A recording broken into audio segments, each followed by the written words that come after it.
Komið sæl. Ég býð ykkur velkomin til þessa málþings samfélagslega ábyrgð gagnvart þolendum kynbundins ofbeldis og samskipti þolenda við fjölmiðla. Málþingi haldið í samstarfi Rótarinnar, sem félag málefni kvenna með áfengis- og fíknivanda, og RIK, rannsóknarstofnunar í jafnréttisfræðum við Háskóla Íslands. Ég heiti Kristín Pálsdóttir og ég talskona Rótarinnar og ég líka verkefnisstjóri hjá RIK. Og ég ætla að segja hérna bara nokkur orð tilurð þessa málþings. Við Rótakonur fundum fljótlega fyrir því eftir að við stofnuðum félagið að talsverð ásókn í það hjá fjölmiðlum að fá fólk í viðtöl til að segja reynslusögur.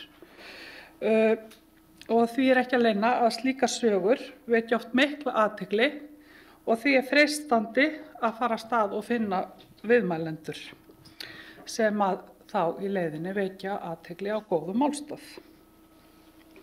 Á sama tíma fylgdi því ónóta tilfinning að vera að ýta fólki sem kannski var með erfiða áfallasögu inn í kastljós fjölmiðla til að tjá sig persónulega og erfiða lífsreynslu, ofneyslu og jafnvel ofbeldi.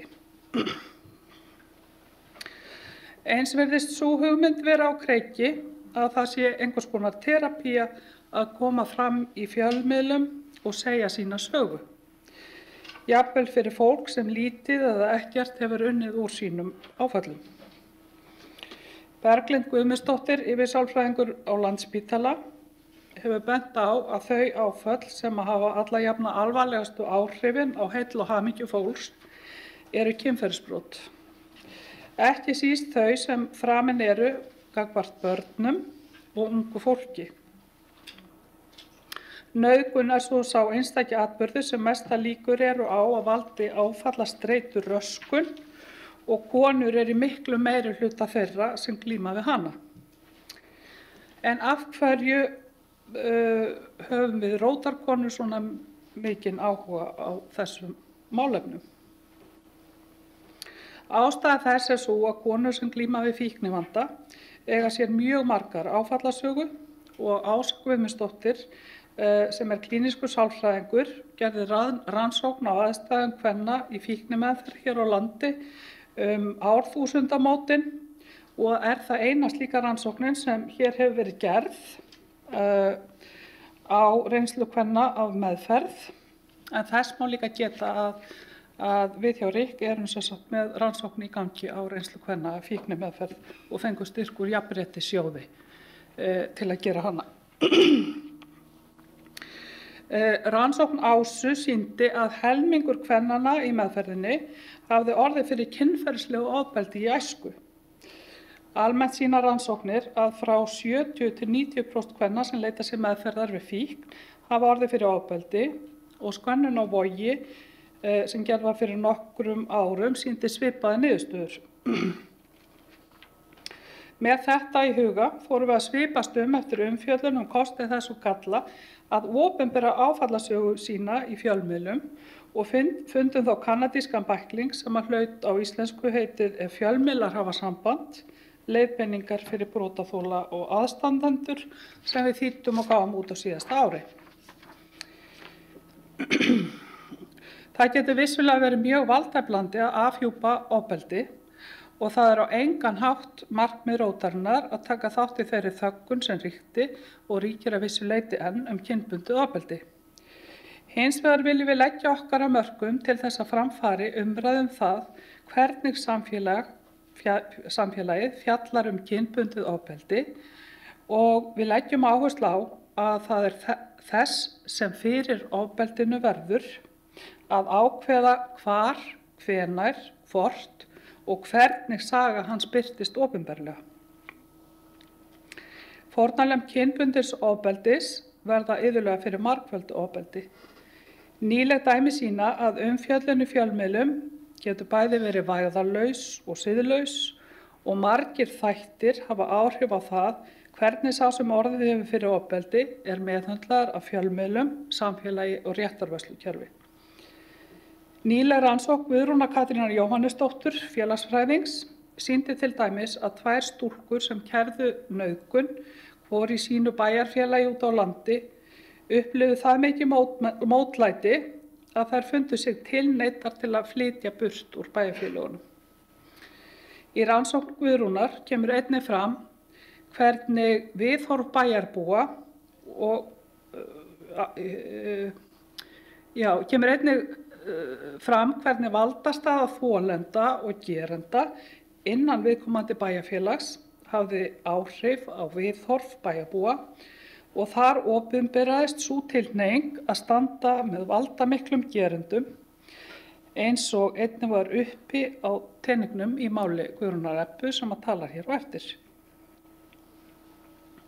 Ef gerandi er óþekktur er jafnan meiri samúð með þolenda, enda sleppur fólk þó frá því að taka afstöðu til geranda sem það þekkir eða kannast við.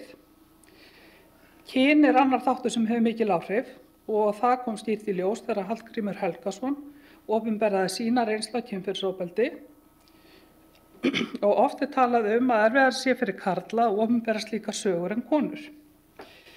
Í tilfelli Hallgríms dukku fram karlar sem virtust líta svo á að hann hefði sýnt á sér veikleika sem ekki sæmdi hugmyndum þeirra ímynd karlmannsins. Segja má að hann sé því liðhlaupi úr feðraveldinu. Okkur er oft tíðrætt lagalegar hliðar kynferðisbrotamála, sannanir og að fólk sé saklaust á meðan annað sannast ekki. Þessi orðræða fleytir okkur ekki langt í því að styðja við bakið á þeim fjölmörgu sem verða fyrir kynferðisofbeldi. Stofnanir samfélagsins þurfa að tileinka sér áfallamiðaða nálgun sem tryggir það að þeir sem verða fyrir slíku ofbeldi lenda ekki í kjölfarið í spíral þar sem fyrst er brotið á þeim kynferðislega, síðan af fjölmiðlum með ónærgætinni og gerandamiðaðri umfjöllun, af dómstólum sem birta óþarfar persónuupplýsingar, svo ekki sé minnst af getuleysi dómkerfisins til að úthluta réttlæti í slíkum málum og samfélag sem aldrei hefur áhyggjur af því hvort að gerendur séu í stuttbuxum eða lauslátir en meiri áhuga á því að þolendur fyrirgefi gerendum og veiti þeim synda aflausn. Í dag ætlum við að hlýða á siðferðileg, lagaleg og sálræn álitaefni kynferðisbrotamál. Af hverju birta dómstólar úrskurði með viðkvæmum persónuupplýsingum brotaþola? Hvaða ábyrgð bera samfélagsstofnanir eins og fjölmiðlar, réttarkerfi og félagasamtök af því að vernda þolendur gegn óvæginni umfjöllun? Hvert er hlutverk siðaregla fagstétta eins og blaðamanna og lögmanna og stenst það siðakröfur þegar félagasamtök nota sögur, nöfn og andlit skjólstæðinga í kynningar- og fjáröflunarstarfi.